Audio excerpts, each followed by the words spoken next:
c'est bon. Bonjour, comment vous appelez-vous? Bonjour, je m'appelle Lucille Curti. Pouvons-nous vous poser des questions? Oui, pas de souci. Depuis quand cette entreprise existe-t-elle? Alors, le Sictom de la Bièvre, des Pays de la Bièvre, existe depuis, si je dis pas de bêtises, 1980. En premier, on a créé le centre d'enfouissement qui est juste derrière, en 1980. Puis après, il y a eu la construction du centre de tri qui a ouvert en 2000. Et puis, il y a la dernière unité qui a ouvert après, il y a 2 ans, donc en 2012. Mais au départ, c'était 1980. Combien êtes-vous à travailler? Alors, dans mon entreprise, c'est-à-dire la collectivité, le Sictom, on n'est que 4. Il y a un agent administratif, il y a une personne qui est responsable de la collecte sélective, il y a un agent technique pour le site, et puis moi sur la communication. Après, sur tout le site, pour le centre de tri, pour le traitement des ordures ménagères, on a des exploitants.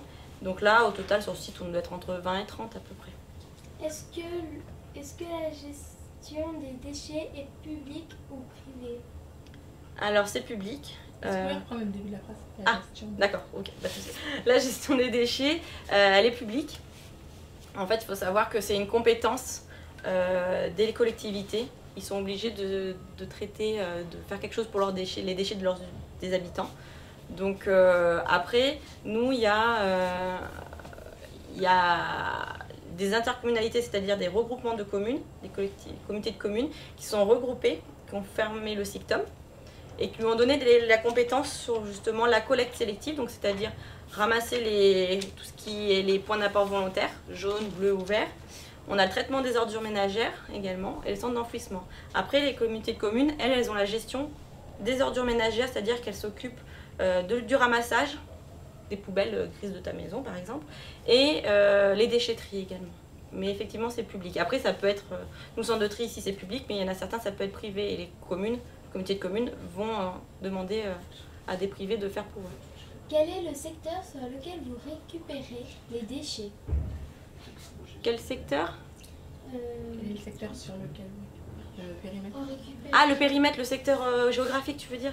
D'accord. Donc sur le secteur, nous, il y a exactement maintenant, depuis le 1er janvier 2014, 6 communautés de communes. Donc c'est-à-dire que ça fait tout le secteur de la Côte-Saint-André, Saint-Étienne de Saint-Joire, Roibon, Beaurepaire, Saint-Jean-de-Bournay. Donc ça fait 70 communes. Et là-dessus, on s'occupe, nous, du ramassage des points d'apport volontaires, donc des conteneurs jaunes, verts et bleus, plus la communication sur le tri, plus après le traitement des ordures ménagères et tout. Et après, on a également, donc là, ça fait 70 communes au total. Et après, on a encore 24 communes supplémentaires, donc réparties sur la communauté de communes de Bièvre-Est, la communauté de communes du massif du Vercors, et 3 petites communes au pied du Vercors, qui, elles, s'occupent de leur collecte des points d'apport volontaires, mais ils viennent ici pour le traitement. Donc au total, il y a 94 communes et plus de 100 000 habitants. Quels sont les types de déchets à vous recycler? Les déchets qu'on recycle, les types de déchets qu'on recycle ici. Donc au centre de tri, donc arrivent ici que les conteneurs jaunes. Et là, on a plusieurs matières qui arrivent dedans, donc c'est pour ça qu'on va trier. Donc on va avoir les cartonnettes, donc les paquets de gâteaux, les paquets de céréales, tout ça. On va avoir les bouteilles plastiques transparentes de couleur, les bouteilles plastiques transparentes claires. On va avoir les bouteilles opaques, les bouteilles de lait par exemple. On va avoir également les briques alimentaires, les briques de jus d'orange, les briques de lait, les briques de soupe. On va avoir l'acier et puis on va avoir l'aluminium.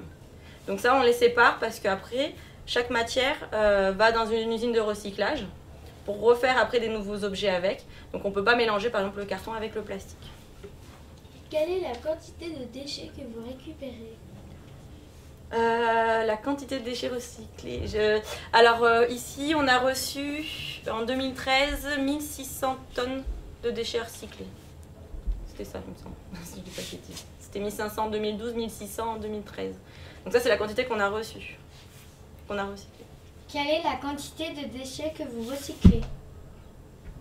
Sur les 1600 tonnes, combien on recycle en fait? Ça, je connais pas les chiffres là par cœur. Enfin, je pourrais les demander tout à l'heure, mais là, je les ai pas en tête. Ouais, là, je les ai pas tout de suite en tête. La moitié, plus? Non, un peu plus. Mais là, je pourrais vous les dire sur les tout à l'heure, mais là, j'avoue que je les ai pas forcément. Il n'y a pas énormément de refus.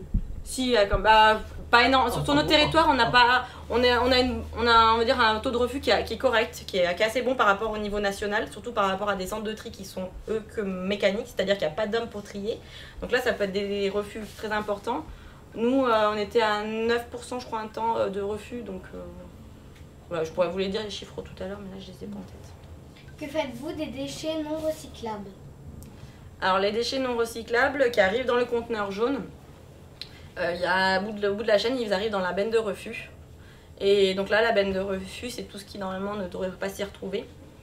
Et là, après un autre tri, puisqu'il y a les pots et barquettes qui arrivent aussi dedans, après tout ce qui n'est pas du tout recyclable, on va le mettre au centre d'enfouissement.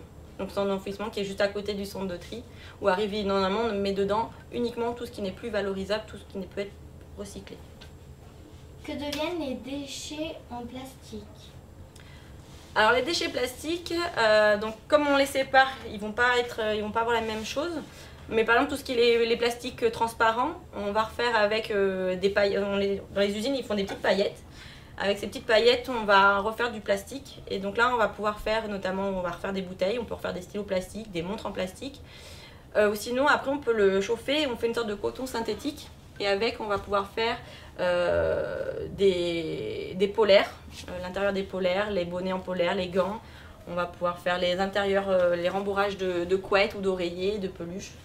Et puis avec les bouteilles plutôt opaques, comme les bouteilles de lait, les bouteilles de lessive, pareil, on peut faire du plastique avec. On va pouvoir faire par exemple des arrosoirs, des frisbees, on va pouvoir faire des tuyaux d'arrosage. On va pouvoir faire les arrosoirs aussi, voilà, tout ça. Puis au son des nouvelles bouteilles. Est-ce qu'il y a d'autres moyens pour recycler les déchets? Alors il y a d'autres déchets qu'on peut recycler qu'on n'arrive pas ici, comme les textiles. Donc les textiles, il y a des bornes effectivement pour pouvoir les recycler. Donc après ça part dans des usines de recyclage où on va trier les différentes textiles. Il y en a certains qui sont propres et qu'on va pouvoir revendre, d'autres qui sont abîmés et du coup on va en faire de l'isolant par exemple pour les bâtiments. On a les piles qu'on peut recycler également, donc on a des bornes à disposition dans les écoles, on a mis à disposition dans les écoles, les mairies, il peut y en avoir en déchetterie également. Et puis après il y a les ampoules maintenant, les nouvelles qu'on peut recycler également dans les magasins. Voilà, les cartouches d'encre également. Voilà, il y en a d'autres. Mais... Est-ce qu'il y a toujours une augmentation des déchets récupérés? Oui, chaque année ça augmente au niveau du centre de tri. Chaque année les quantités elles augmentent. Notamment grâce, il y a 2 ans, à nous on a fait partie d'une expérimentation sur le territoire. On est les seuls en Isère, il y a 50 autres territoires en France qui le font. Ça s'est fini au 31 décembre 2013, mais on a continué sur cette consigne-là. Et en fait on a mis en plus, que les autres territoires ne peuvent pas faire, c'est les pots de yaourt, les barquettes de jambon, les boîtes en plastique et les emballages en plastique comme les boîtes de viennoiserie, les boîtes de chewing-gum, tout ça, on peut les mettre ici. Et ça du coup ça nous a fait augmenter considérablement le tonnage chaque année. Surtout qu'il y a des gens qui se sont mis au tri grâce à ça. Ou qui ont mieux fait le tri en tout cas et qui mettent plus de choses qu'avant. Quelles sont vos fonctions? Alors moi je suis chargée de communication donc pour le SICTOM de la Bièvre. Donc SICTOM, je ne vous ai pas expliqué, ça veut dire syndicat intercommunal de collecte et de traitement des ordures ménagères. Et moi mes fonctions ici, ça va être donc la communication de la structure et puis surtout des consignes de tri. Donc si j'ai le site internet par exemple où je dois gérer dessus un peu les nouveautés. J'organise les portes ouvertes qu'on fait chaque année, qui ont lieu cette année fin septembre. Donc c'est moi qui organise tout ça. Je fais des affiches, des flyers et puis je communique beaucoup sur les consignes de tri. Qu'est-ce qu'il faut mettre dedans, qu'est-ce qu'il ne faut pas mettre dedans. Donc ça peut être sur le bulletin une sorte de journal du tri qu'on sort chaque année. Ça va être des outils de communication comme les aides-mémoires, les sacs de pré-collecte. Et puis après moi je vais dans les écoles notamment pour parler des consignes de tri, pour communiquer dessus, pour sensibiliser les enfants à comment on fait le tri, qu'est-ce qui est bien, qu'est-ce qui n'est pas bien. Et puis je peux aller aussi sur les marchés hebdomadaires ou des fêtes locales, où j'explique aux gens comment on fait. Voilà un peu mon mission. Merci. De rien. Merci bien.